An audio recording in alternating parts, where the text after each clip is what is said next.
नमस्कार, स्वागत है यूपी समाचार में। चलिए देखते हैं यूपी की ताजा और बड़ी खबरों को। इससे पहले आप यूपी के किस जिले से न्यूज को देख रहे हैं, हमें कमेंट बॉक्स में जरूर बताएं। साथ ही डेली खबरों से अपडेट रहने के लिए चैनल को सब्सक्राइब कर बेल आइकन को दबाना बिल्कुल ना भूलें। यूपी चुनाव में इन्हें मिल सकती है घर बैठे वोट देने की सुविधा, चुनाव अधिकारी का होगा जिम्मा। वर्क फ्रॉम होम के बाद वोट फ्रॉम होम। जी हां, गोरखपुर में करीब 80,000 बुजुर्ग मतदाता ऐसे हैं जिनकी उम्र 80 वर्ष या उससे ज़्यादा है। इन मतदाताओं को घर बैठे वोट डालने की सुविधा मिल सकती है। इसके अलावा 15,000 दिव्यांग भी इस सुविधा के दायरे में हैं। इस बार विधानसभा चुनाव में 80 की उम्र पार कर चुके मतदाताओं तथा दिव्यांगों को पोस्टल बैलेट की सुविधा होगी। इन श्रेणियों में आने वाले जो भी मतदाता यह सुविधा चाहेंगे तो उन्हें चुनाव अधिकारियों द्वारा मुहैया कराया जाएगा। इसके लिए शर्त है कि ऐसे मतदाताओं के नाम और श्रेणी मतदाता सूची में पहले से ही दर्ज हो।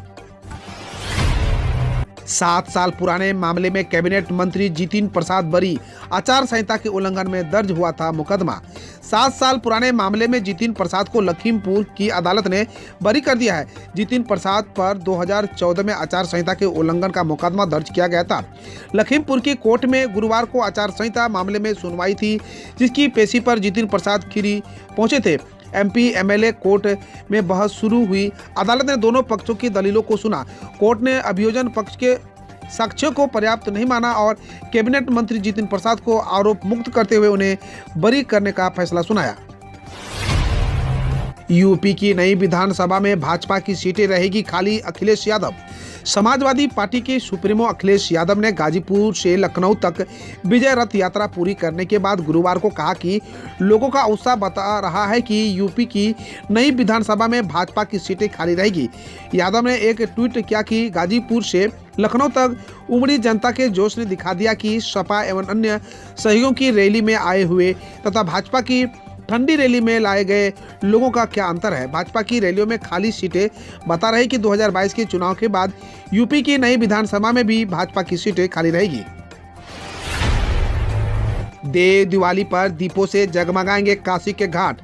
4,000 बेसिक शिक्षक और कर्मचारी बनेंगे दीपोत्सव का हिस्सा।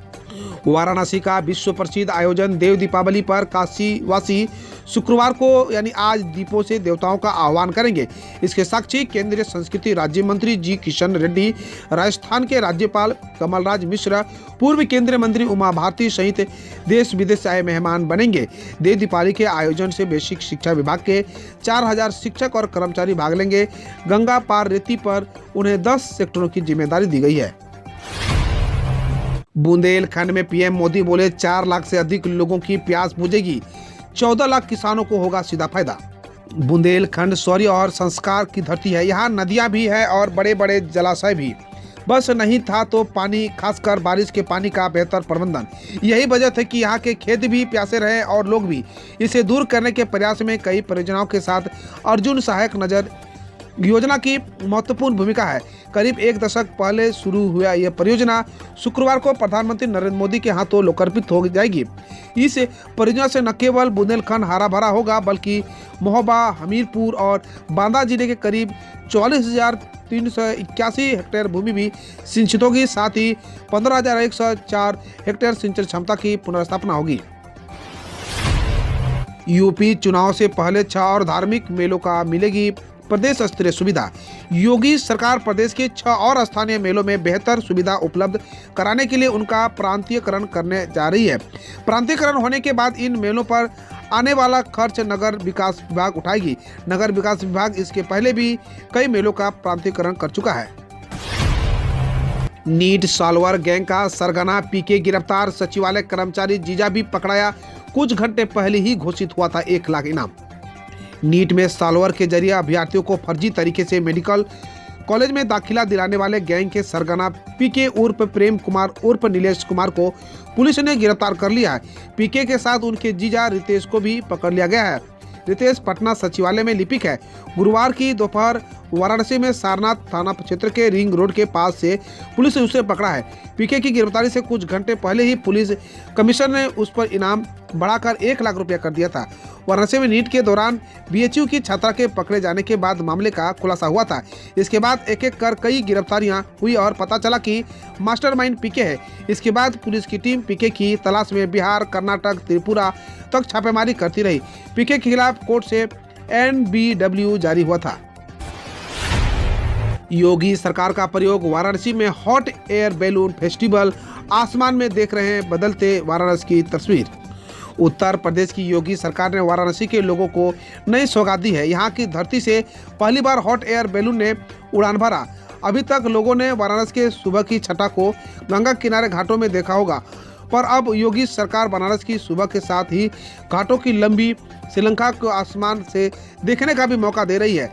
मुख्यमंत्री योगी आदित्यनाथ की सरकार ने वाराणसी में 3 दिनों तक हॉट एयर बैलून फेस्टिवल का आयोजन किया है। पर्यटक एडवेंचर टूरिज्म का आनंद ले रहे हैं। पर्यटक 19 नवंबर यानी आज देव दिवाली भी हॉट बैलून से देख सकेंगे। पर्यटकों के रुझान को देखते हुए सरकार इसका आगे भी संचालन कर सकती है। प्रियंका गांधी की निजी सचिव समेत 4 कांग्रेस नेताओं पर मुकदमा, घर में ताकझांक और मारपीट का आरोप। कांग्रेस नेता प्रियंका गांधी की निजी सचिव समेत 4 लोगों के खिलाफ लखनऊ के हुसैनगंज थाने में केस दर्ज कराया गया है। थाने में दर्ज रिपोर्ट के मारपीट के आरोप लगाए गए हैं।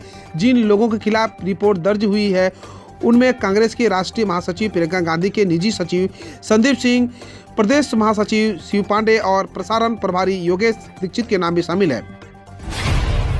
देव दीपावली की भव्य तैयारी, दीपों से ही घाटों पर आकर लेंगे शिव, गंगा और गणेश, लेजर शो बढ़ाएंगे शोभा।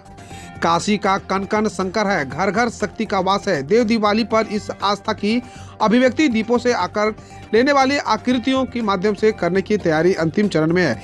कुछ घाटों पर 19 नवंबर के यानी आज की शाम हजारों दीपकों से भगवान शंकर गंगा के धारा पर आगमन, भगवान गणेश के साथ ही मानचित्र पर विराजमान भारत माता के दर्शन भी होंगे।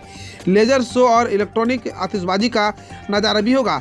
पहली बार हॉट एयर बैलून से भी देव दीपावली का आनंद ले सकेंगे। इस बार 15 लाख दिए जलाने का तैयारी है।